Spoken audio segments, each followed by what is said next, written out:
Hello very good morning from Purulia. তো দেখতে পাচ্ছ আমরা পুরুলিয়া ইউথ হোস্টেলে আছি। তো এখন ঘড়িতে সময় হয়েছে 8:41, অলমোস্ট 9টা বাজে। তো আজকে আমরা পুরো আমাদের ওয়েল টাইমে আছি। 9টার সময় বেরোবো বলেছিলাম, 9টার সময়তেই বেরোচ্ছি। এরপরে আমরা ব্রেকফাস্ট করবো, ব্রেকফাস্ট করে ডিরেক্ট একদম উদ্দেশ্যে চলে যাবো বাড়ির উদ্দেশ্যে। তো দেখতে পাচ্ছ পিছনে ব্যাকপ্যাক হচ্ছে সব গাড়িতে। কালকে রাতেই আমরা সবাই আমার গাড়িতে সবার চেনকে গিয়ার অয়েল কিনে লুপ করে রেখে দিয়েছি, যাতে আজকে বাড়িতে যেতে কোনো অসুবিধা না হয়। তো পেছনে ব্যাকপ্যাক বাঁধা চলছে। তো আমিও মোটামুটি রেডি। আজকে রাস্তা অনেকটা কিলোমিটার আছে, অলমোস্ট 300 কিলোমিটার। তো যেতে অবশ্যই একটু কষ্ট হবে, তো কিছু করার নেই, চলো যেতে তো হবেই। আর পুরুলিয়াটা ঘুরে দারুণ লাগলো, দারুণ। তো আজকে রাইডটা একটু হার্ড করে হতে চলেছে, তোমার সঙ্গে থেকো। এরপর ব্রেকফাস্ট করবো, দেন আমরা বেরোবো। তো চলো মোটর ব্লগিং সেটআপ রেডি করি আর দেখি কোথায় ব্রেকফাস্ট করা যায়।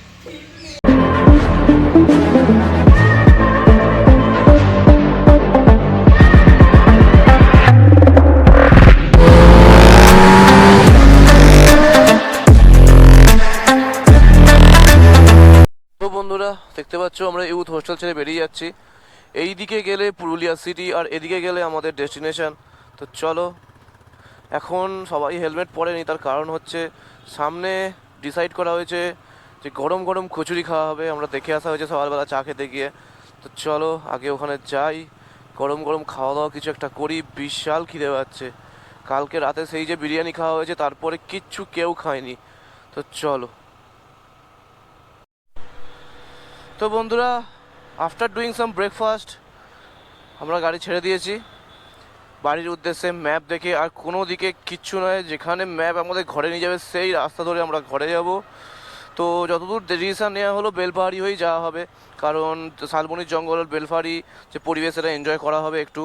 তো এখান থেকে লেফট নিতে হবে। তার থেকেও বড় কাজ হচ্ছে একটু পরেই আমাকে পেট্রোল ভরতে হবে, মানে এখন প্রথম কাজ পেট্রোল ভরা। গাড়িতে সেই যে 1000 টাকার পেট্রোল ভরেছিলাম শেষ হয়ে গেছে, গাড়ি রিজার্ভে অলরেডি 39 কিলোমিটার চলে গেছে। তো চলো যাওয়া যাক, পেট্রোলটা ভরি আগে। তো বন্ধুরা এখন ঘড়িতে বাজে 9:30, দেখতেই পাচ্ছ এখানে ফিউল আপ আমাদের হয়ে গেছে। বুলেটও ফিউল আপ দরকার ছিল, আমার গাড়িও ফিউল আপ দরকার ছিল, হয়ে গেছে। ওদের দুটো গাড়ি ফিউল আপ কালকেই ওরা ভরিয়ে রেখেছে।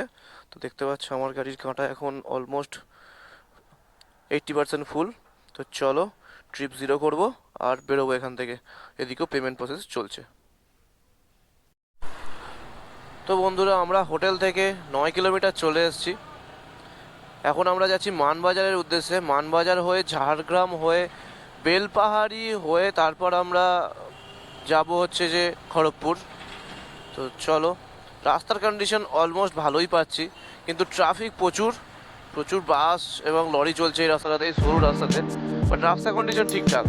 তো চলো যাওয়া যাক।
এখন আমরা হোটেল থেকে অলমোস্ট 40 কিলোমিটারের মতো চলে এসেছি, রাস্তায় আছি।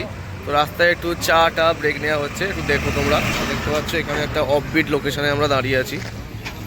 পুরো গ্রাম চারিদিকে, দেখো মাটির বাড়ি চারিদিকে। তো এইখানে আমাদের বুলেট, R15 বুলেট এবং এক্সপ্লেট সব দাঁড়িয়ে আছে এখানে একটা ছোট্ট দোকানে। তো এরকমভাবে দাঁড়িয়ে দাঁড়িয়ে এনজয় করতে করতে আমরা বাড়ির উদ্দেশ্যে চলে যাব। চলো আরও আপডেট থাকলে মোটো ব্লগ সেরা রেডি করবো, বেরোবো, তোমাদেরকে দেবো। তো বন্ধুরা আমরা আবার বেরিয়ে পড়েছি আমাদের বাড়ির উদ্দেশ্যে, দেখতে পাচ্ছ। তো আমরা কি ঝাড়খণ্ডে ঢুকে গেলাম নাকি? সব তো হিন্দিতে লেখা আছে, কিছু বুঝতেই পারছি না। তো এখন আমরা কিলোমিটার কভার করেছি 37।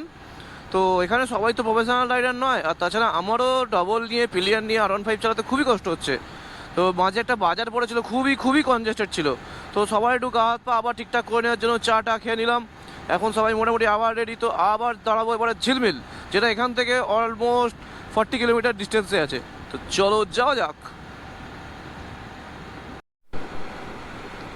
তো বন্ধুরা দেখতে পাচ্ছ একটা দারুণ জায়গায় চলে এসেছি। অনেকক্ষণ পর আমরা একটা খুব ভালো একটা জায়গা দেখলাম, দেখে মনটা ভালো লাগলো এবং মানে প্রাণটাও না খুব ঠান্ডা হয়ে গেল, এতটা ঠান্ডা ছিল। আর আমরা প্রথমে হোটেল থেকে বেরিয়ে ঝাড়খণ্ড ঢুকেছিলাম, ঝাড়খণ্ড বর্ডার হয়ে ঝাড়গ্রাম হয়ে বেলপাহাড়ি হয়ে আমরা যাব খড়গপুর, ওখান থেকে আমাদের ঘর। তো এখনও পর্যন্ত আমরা হোটেল থেকে চালিয়ে নিয়েছি 61.8 কিলোমিটার। তো নেক্সট যে স্টপ সেটা 100 কিলোমিটারই হওয়ার কথা আছে, এবার দেখা যাক কতদূর কী হয়।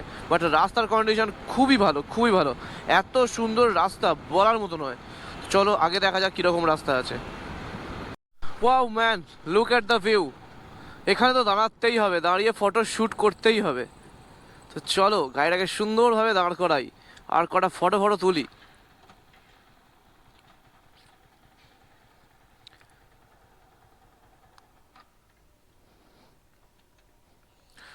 তো বন্ধুরা দেখতে পাচ্ছ কি সুন্দর একটা ভিউ, দারুণ। ওদিক দিয়ে রাস্তাটা জাস্ট ঢাল হয়ে নেমে যাচ্ছে, দূরে রাস্তাটা দারুণ লাগছে। তো এদিকে পুরো জঙ্গল, আর এখানে আমার R15, ওফ কি পারফরমেন্স দিচ্ছে ভাই, সেই সেই নেক্সট লেভেল। তো ওখানে আমরা সবাই চলে এসেছি। তো চলো এখানে কিছু ফটোশ্যুট করি, দেন আবার রাইডস কন্টিনিউ করবো।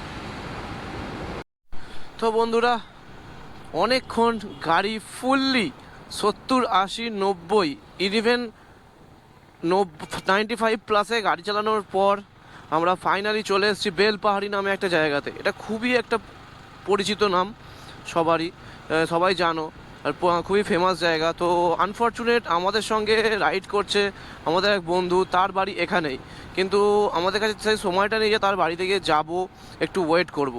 তো চলো, ওরা ওরা অনেক পিছনে পড়ে গেছে, ওরা আসুক, ওদের জন্য ওয়েট করি, ততক্ষণ আমরা একটু ফ্রেশ হয়ে নিই। জনসেবা ঔষধালয়, আপনাদের সেবায় প্রতিদিন। তো বন্ধুরা এখন ঘড়িতে বাজে অলমোস্ট 11:30। আমরা চলে এসেছি বেলপাহাড়ি বাস স্ট্যান্ড মোড়ে, ঠিক আছে। বাস স্ট্যান্ড মোড়ে এসে আনফর্চুনেট আমাদের যে মিঠুন আছে, মিঠুন ভাই, মিঠুনের একটা বন্ধু দুর্যোধন, সে আগে পাশে আমারও বন্ধু ছিল। তো ওর বাড়ি এখানে, তো ওর ওষুধ দোকান তোমরা দেখলে। তো ও আমাদের সবাইকে, আমরা রোড থেকে রাইড করে আসছি বলে আমাদেরকে ওআরএস খাওয়াচ্ছে। এটা দেখতে পাচ্ছ কি দারুণ করেছে, ঠিক আছে। আর এখানে আমাদের হেলমেট, মিঠুন দাঁড়িয়ে আছে, মিঠুনেরও বাড়ি এখানে। আর এখানে আমাদের ওআরএস দিয়েছে। তো এই ওআরএস খেয়ে আমরা এখন এনার্জি গেইন করব, আবার সুন্দর একটা রাইড করব। বাকি সব লোকেরা চায়ের দোকানে বসে আছে, তো আমরা ওআরএসটা নিয়ে যাব, নিয়ে গিয়ে খেয়ে দেন আবার রাইড কন্টিনিউ করব। চলো বন্ধুরা, আমরা মোটামুটি বেলপাহাড়ি ছেড়ে দিলাম, সবাই একটু ফ্রেশ ট্রেশ হয়ে নিলাম, চা ফা খেয়ে নিলাম, আবার একটু এনার্জি গেইন করে নিয়ে আমরা এখন আবার বেরিয়ে পড়েছি বাড়ির উদ্দেশ্যে। টোটাল কিলোমিটার চালানো হয়ে গেছে 102.9 কিলোমিটার। এখান থেকে আমাদের বাড়ির ডিস্টেন্স আর মাত্র 168 কিলোমিটার, যেটা যেতে সময় লাগে মাত্র 4 ঘন্টা। তো আমরা ধীরে সুস্থে 5 ঘন্টাতেও যেতে পারি, নো টেনশন। তো চলো, রাস্তা তো ভালোই মনে হচ্ছে, শুধু এই বাম্পারগুলো একটু ডিস্টার্ব করে আর কি।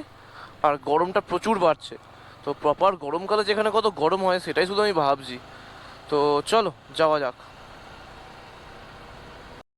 তো বন্ধুরা আমরা এখন মেদিনীপুরের অনেকটা কাছাকাছি আছি, এখান থেকে মেদিনীপুর আর হয়তো মেবি 30 কিলোমিটার্স। আর আমরা এই জায়গাটায় আছি, দেখতে পাচ্ছ দুধারে শুধু সবুজ ধান ক্ষেত। যা লাগছে না জায়গাটা, জাস্ট অসম লাগছে। তো পুরুলিয়া থেকে আমাদের হোটেল থেকে এখনও পর্যন্ত আমরা গাড়ি চালিয়েছি 139, মানে 140 কিলোমিটার গাড়ি চালানো হয়ে গেছে। তো আর আমাদের বাড়ি এখান থেকে 130 কিলোমিটার। তো এই রাস্তাটা খুবই খারাপ, ওই জন্য ধীরে ধীরে চালাতে হচ্ছে। আগে সবাই বেরিয়ে গেছে, আমি আর মিজানুর যাচ্ছি আস্তে আস্তে। তো সব কিছু ঠিকঠাকই আছে, বাট ভিউটাও খুবই দারুণ, খুবই দারুণ লাগছে। তো আগে যদি আরও ভালো ভিউ পাই আবার ক্যামেরা অন করব। চলো। ও ভাই দেখো নিচে কত বালি, এই নদীটা পুরো শুকিয়ে গেছে, না এখনো একটু জল আছে। ও সেই লেভেলের লাগছে, সেই লেভেল, একটু জল আছে। এটা কংসাবতী নদী, কংসাবতী নদীর ওপর দিয়ে ব্রিজ করা আছে, আমরা যাচ্ছি। দেখো এখানে লোক নদীর মাঝখানে হেঁটে হেঁটে ঘুরছে। ও সেই লেভেলের। এই প্রিভিয়াস রাস্তাটা যা গেল না, খুবই ডেঞ্জারাস একটা অফ রোডিং ছিল, মানে হাত ফাত জাস্ট ব্যথা হয়ে গেল। চলো তার মধ্যেই যেতে হবে, কিছু করার নেই, কারণ অফ রোডিং তো আবার আবার নেপালে লাগবে, তাই প্র্যাকটিস হয়ে গেল। মেদিনীপুর এখান থেকে 26 কিলোমিটার। চলো মেদিনীপুর জেলায় আমরা ঢুকে গেলাম।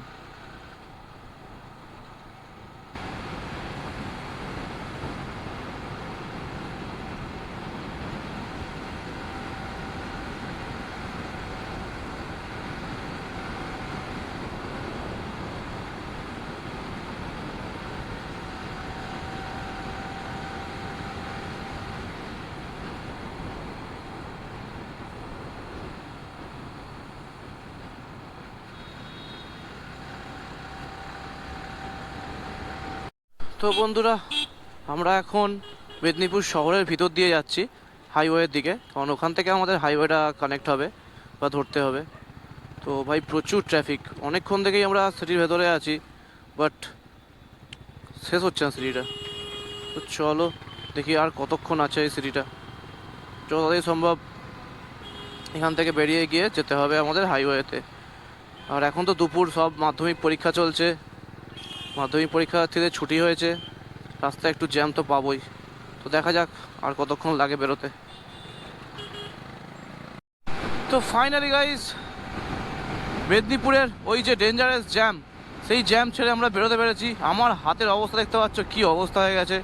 হ্যাঁ, তোমরা হয়তো অনেকেই বলবে যে গ্লাভস পরিনি কেন, কারণ গ্লাভসটা সত্যি বলছি নিয়ে আসতে পুরো ভুলে গেছিলাম।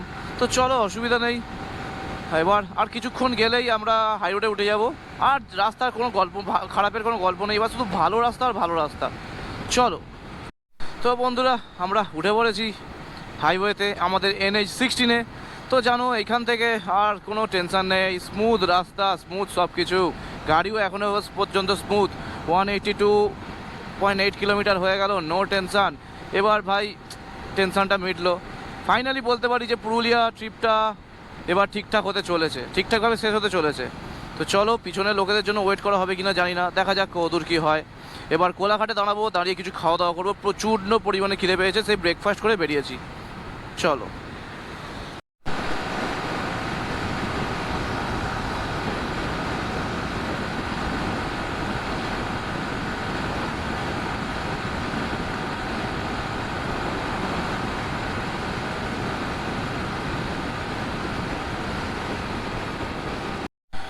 তো বন্ধুরা, ফাইনালি কোলাঘাট পৌঁছে গেছি এবং কোলাঘাট ব্রিজেও উঠতে চলেছি। তো সবাই মিলে ডিসিশন হলো কি সামনে ব্রিজ টপকে কোনো একটা হোটেলে খাওয়া দাওয়া করতে দাঁড়াতে হবে। ওহ ভাই, কোলাঘাট ব্রিজে ফাইনালি চলে এসেছি, মানে ঘরে চলে এসেছি আমরা জাস্ট। তো পুরুলিয়া সিরিজ এবার এন্ড হতে চলেছে। তো চলো খাওয়া দাওয়া করি, দেন বাড়ি গিয়ে ব্লগটা আমি শেষ করব। নদীর যে ঠান্ডা বাতাসটা না, ভাইজার খুলে নিতে হবে, সেই লাগছে সেই। ও রূপনারায়ণ নদী পুরো জলে টইটম্বুর এখন। ও চলো, অনেক বাইক চালানো হলো, বাইকটা আমার খুব দারুণ স্বাদ দিল, কিছু বলার নেই। আর R15 আর পারফরমেন্স জাস্ট কোনো কথা হবে না। চলো আগে কোথাও খেতে দাঁড়াই, প্রচুর খিদে পেয়েছে। তো বন্ধুরা, এখন বাজে ঘড়িতে অলমোস্ট 4:30। আমরা লাঞ্চ করে বেরোলাম, লাঞ্চ বলবো না টিফিন বলবো বুঝতে পারছি না। তো যাই হোক, খিদে পাচ্ছিলো প্রচুর, কিছু খাওয়া দাওয়া করা হলো। আমি সিঙ্গারা খেয়েছিলাম, আরেকটা বন্ধু মিঠুন ও সিঙ্গারা খেয়েছিল, বাকিরা সবাই রুটি খেয়েছিল। তো চলো আর বেশি দেরি করবো না, একদম মাঠ টান টান পাঁচলা। তো বন্ধুরা ফাইনালি বিকেল হয়ে গেছে আর আমরাও চলে এসেছি অন্ধকার হওয়ার আগে পাঁচলাতে। তো একদম কোলাঘাট থেকে এক টানে পাঁচলা চলে এসেছি। এবার যাব হসপিটালে, এমসিএস বলে একটা হসপিটাল আছে, ওখানেই আমার বন্ধুরা সবাই থাকে, ওখান থেকে একটু গিয়ে আমার বাড়ি। তো ওখানে যাব, একটু ফ্রেশ ট্রেশ হবো, একটু চা খাবো, খেয়ে তারা বাড়ির উদ্দেশ্যে রওনা দিয়ে দেবো। চলো। তো বন্ধুরা কেমন লাগলো আমাদের পুরুলিয়া সিরিজ? তো কালকে পুরুলিয়া থেকে ফিরে আর শরীরে একটু এনার্জি ছিল না যে আমরা এই ব্লগটা এনজয় মানে এন্ড করবো আর কি, ঠিক আছে। তো তাছাড়া এই পুরুলিয়া ট্রিপটা যে সাকসেস হয়েছে তার জন্য আমরা নিজেরা একটা পিকনিকও রেখেছিলাম ছোটোখাটো। তো এই সব করতে করতেই টাইমটা স্পেন্ড হয়ে গেল। তো পরের দিন সকালে মানে আজকে আমি ভিডিওটা এন্ড করছি। আর ভিডিওটা যদি ভালো লেগে থাকে অবশ্যই লাইক করো আর চ্যানেলটাকে সাবস্ক্রাইব করে নিও। আর যারা অলরেডি সাবস্ক্রাইব করেছো আর ভিডিও দেখেছো তাদেরকে অসংখ্য ধন্যবাদ। আর যারা সাবস্ক্রাইব করোনি প্লিজ আমার চ্যানেলটা সাবস্ক্রাইব করে দিও, কারণ নেক্সট কিছু দিনের মধ্যেই আমি যেতে চলেছি নেপাল। হ্যাঁ, ইন্টারন্যাশনাল রাইড হতে চলেছে এবং আমার R15 নিয়ে আমি সেমভাবে যেতে চলেছি নেপাল, মুক্তিনাথ এবং মানাং। প্রচুর প্রচুর অফরোডিং আছে। তো এই সব ভিডিওগুলো দেখতে চাইলে অবশ্যই আমার চ্যানেলটাকে সাবস্ক্রাইব করে রাখতে হবে তোমাদেরকে। তো ভিডিওটা ভালো লেগে থাকলে, সিরিজটা ভালো লেগে থাকলে, আমার ভিডিও ভালো লেগে থাকলে তোমরা অবশ্যই চ্যানেলটাকে সাবস্ক্রাইব করো। আর খুব তাড়াতাড়ি দেখা হচ্ছে নেক্সট ভিডিওতে। তো টাটা।